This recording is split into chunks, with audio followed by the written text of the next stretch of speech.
Hello everyone, good morning to all of you.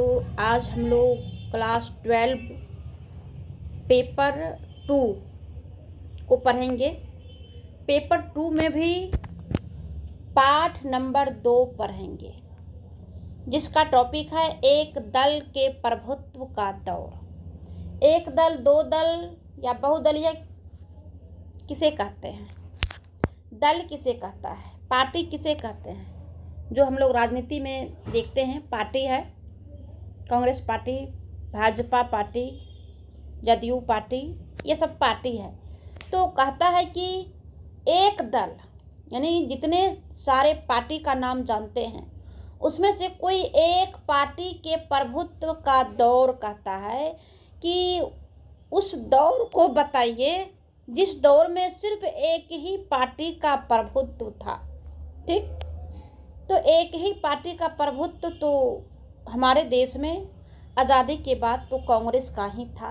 तो आइए जान लेते हैं कि इस चैप्टर में क्या कुछ कहा गया है। चुनाव आयोग कब बना?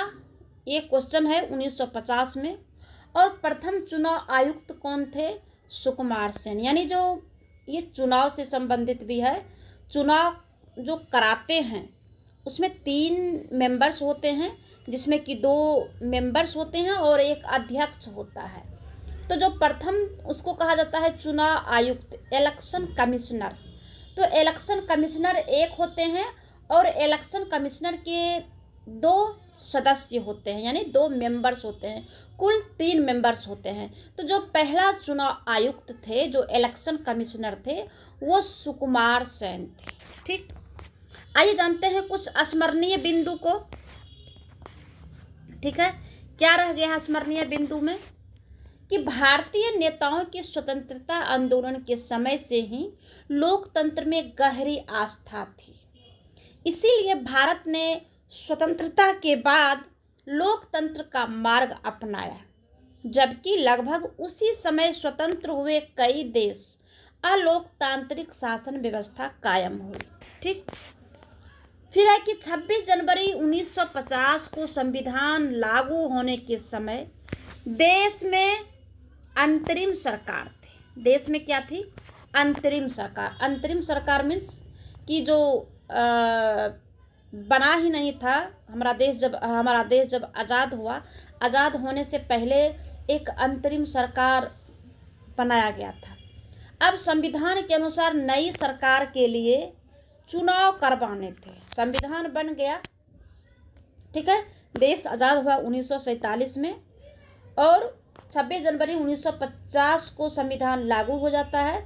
26 नवंबर 1949 को संविधान जो है हम लोग आत्म अर्पित करते हैं। ठीक है, बन के तैयार हो जाता है और हम लोग उसे एडॉप्ट करते हैं, यानी हम अपना लेते हैं। अपनाने के बाद लागू किया 26 जनवरी 1950 को। जब 26 जनवरी 1950 को लागू हुआ तो उस समय तो चुनाव नहीं हुआ था, तो सरकार भी नहीं थी, तो एक अंतरिम सरकार मानी गई थी। जनवरी 1950 में चुनाव आयोग का गठन किया गया, जिसका कि चुनाव आयुक्त सुकुमार सेन को बनाया गया। जब चुनाव आयोग आया तो चुनाव आयोग के सामने कुछ चुनौतियां थी, यानी कुछ समस्याएं थी। क्या समस्याएं थी? स्वतंत्र और निष्पक्ष चुनाव करवाना, चुनाव क्षेत्रों का सीमांकन करवाना। सीमांकन मीन्स होता है कि जनसंख्या के अनुसार जो है सीट को तय करना, या सीमा के अनुसार जो है सीट को तय करना। तो जब चुनाव जब हुआ था तो जनसंख्या के आधार पर सीट का तय हुआ था। और क्या चुनौतियां थी? मतदाता सूची बनाने की मार्ग में बाधा। उस समय मतदाता सूची भी नहीं बना था और बनाने के लिए अनेक समस्याएं हो रही थी। तो ये सारी समस्याएं किसकी थी? चुनाव आयुक्त का। अधिकारियों और चुनाव कर्मियों को प्रशिक्षित भी करना था, यानी उसे नॉलेज भी देना था कि किस प्रकार से चुनाव करवाना है। कम साक्षरता के चलते मतदान की विशेष पद्धति के बारे में सोचना भी है। ठीक, आगे कि अक्टूबर 1951 से फरवरी 1952 तक प्रथम आम चुनाव हुए। अक्टूबर में शुरू हुआ और फरवरी 52 में चुनाव खत्म होता है। पहले 3 आम चुनावों में भारतीय राष्ट्रीय कांग्रेस का प्रभुत्व रहा। जैसा टॉपिक का ही नाम है कि एक दलीय प्रभुत्व का दौर, तो किसका प्रभुत्व? भारतीय राष्ट्रीय कांग्रेस का प्रभुत्व। ठीक, फिर आगे है कि भारत में एक दल का प्रभुत्व जो है, भारत में एक दल का प्रभुत्व दुनिया के अन्य देशों में एक पार्टी के प्रभुत्व से किस प्रकार भिन्न रहा। मैक्सिको में पीआरआई की स्थापना 1929 में हुई, जिसने मैक्सिको में 60 वर्षों तक शासन किया, परंतु इसका रूप परिपूर्ण तानाशाही का था। बाकी देशों में एक पार्टी का प्रभुत्व लोकतंत्र की कीमत पर कायम हुआ। चीन, क्यूबा, सीरिया जैसे देशों में संविधान सिर्फ एक ही पार्टी को अनुमति देता है। चीन में, क्यूबा में और सीरिया में। म्यांमार, बेलारूस और इरिट्रिया जैसे देशों में एक पार्टी का कानूनी और सैन्य उपायों से कायम हुआ था। भारत में एक पार्टी का प्रभुत्व लोकतंत्र और स्वतंत्र निष्पक्ष चुनावों के होते हुए रहा है। ठीक, कांग्रेस के प्रथम 3 आम चुनाव में वर्चस्व या प्रभुत्व का क्या कारण था? जो टॉपिक का नाम है कि एक दलीय प्रभुत्व का दौर, तो एक दल कांग्रेस पार्टी ही थी। तो कांग्रेस पार्टी के प्रभुत्व का कारण क्या था? कारण था स्वतंत्रता संग्राम में महत्वपूर्ण भूमिका निभाना। सुसंगठित पार्टी थी, क्योंकि ये पार्टी 1885 में ही बनके तैयार हो गई थी, तो इसे हर कुछ का नॉलेज था। सबसे पुराना राजनीतिक दल था। पार्टी का राष्ट्रव्यापी नेटवर्क था। प्रसिद्ध नेता थे। सबको समेटकर मेल जोल के साथ चलने की प्रवृत्ति थी। भारत की चुनाव प्रणाली थी। इतने सारे प्रभुत्व के कारण था इसका कांग्रेस पार्टी की। कांग्रेस की प्रकृति एक सामाजिक और विचारधारात्मक गठबंधन की है। कांग्रेस में किसान और उद्योगपति, शहर के बसिंदे और गांव के निवासी, मजदूर और मालिक एवं मध्य निम्न उच्च वर्ग जाति सबको जगह मिला करता था। सबको जगह उसमें मिली थी। कांग्रेस ने अपने अंदर गर्मपंथी और नरमपंथी, दक्षिणपंथी और वामपंथी के मध्यम मार्गियों को समाहित किया करती थी। कांग्रेस के गठबंधनी स्वभाव ने विपक्षी दलों के सामने समस्या खड़ा की और कांग्रेस को असाधारण शक्ति प्रदान कर दी। चुनावी प्रतिस्पर्धा के पहले दशक में कांग्रेस ने शासक दल की भूमिका निभाई और विपक्षी की भी, क्योंकि विपक्ष में कोई था ही नहीं, इसलिए विपक्ष में भी कांग्रेस ही था। अब क्वेश्चन किस प्रकार से आता है? क्वेश्चन आता है कि प्रथम चुनाव में क्या क्या चुनौती सामने आई थी। बहुत प्रकार से चुनौतियां थी। देश का आकार बहुत बड़ा था, जनसंख्या बहुत अधिक थी। ऐसे में निष्पक्ष चुनाव कराना बहुत कठिन था।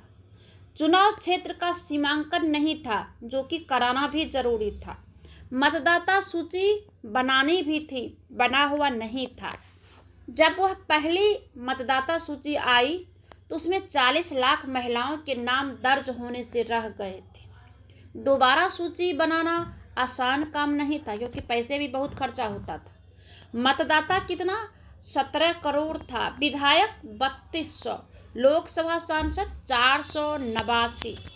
साक्षर मतदाता कितना था? पढ़े लिखे 15% मात्र साक्षर मतदाता थे। 3 लाख लोगों को चुनाव की ट्रेनिंग दी गई थी। ठीक, नेहरू जी ने सार्वभौमिक वयस्क मताधिकार को अपनाया, जिसके लिए उनकी आलोचना भी हुई थी। सार्वजनिक मताधिकार यानी कि सबों को मत देने का अधिकार, जैसे हिंदुस्तानी संपादक इतिहास का सबसे बड़ा जुआ कहा जाता है। ऑर्गेनाइजर पत्रिका नेहरू जी अपने जीते जी देख लेंगे कि सार्वभौमिक वयस्क मताधिकार असफल रहा। आईसीएस के अंग्रेज ने कहा कि लाखों अनपढ़ लोगों के मतदान की बेहूदी नौटंकी कही। यानी जो प्रक्रिया अभी है, ये प्रक्रिया नेहरू जी ने जब अपनाया तो इतनी सारी बातें सुनने को मिला था नेहरू जी को। ठीक, देश का पहला चुनाव 1951 के अक्टूबर से फरवरी 52 तक चला था। चुनाव अभियान मतगणना में 6 महीने लगे। कांग्रेस की जीत हुई। सफल मतदान देखकर आलोचकों का मुंह बंद हो गया था। क्या हो गया था? मुंह बंद हो गया था। पहले चुनाव में लोकतंत्र की 489 सीटों में 364 कांग्रेस ने जीती थी। भारतीय कम्युनिस्ट पार्टी 1 सीटें लेकर दूसरे स्थान पर आई, 16 सीट। इसी के साथ विधानसभा के चुनाव हुए, उसमें भी कांग्रेस जीती। त्रावणकोर, कोचीन आज के केरल का एक हिस्सा है। मद्रास, उड़ीसा, कांग्रेस को यहाँ ज़्यादा वोट नहीं मिले। बाद में 3 राज्यों में कांग्रेस की सरकार बनी। जब दूसरे चुनाव हुए 1957 में, तो केरल में कम्युनिस्ट पार्टी की सरकार बनी। 126 में से 7 सीटें मिली थी, प्लस 5 समर्थन मिला था। कांग्रेस ने अनुच्छेद 356 का गलत इस्तेमाल करके यहाँ की सरकार को गिरा दिया था। तो आज बच्चों इतना ही। अगले वीडियो में इसके अगले क्वेश्चंस को और आगे पढ़ाऊंगी, बताऊंगी कि इस टॉपिक में और कितने क्वेश्चंस, कितने प्रकार के क्वेश्चंस एग्जाम में आता है। वो सारे क्वेश्चन को अगले वीडियो में आप लोग पढ़ेंगे।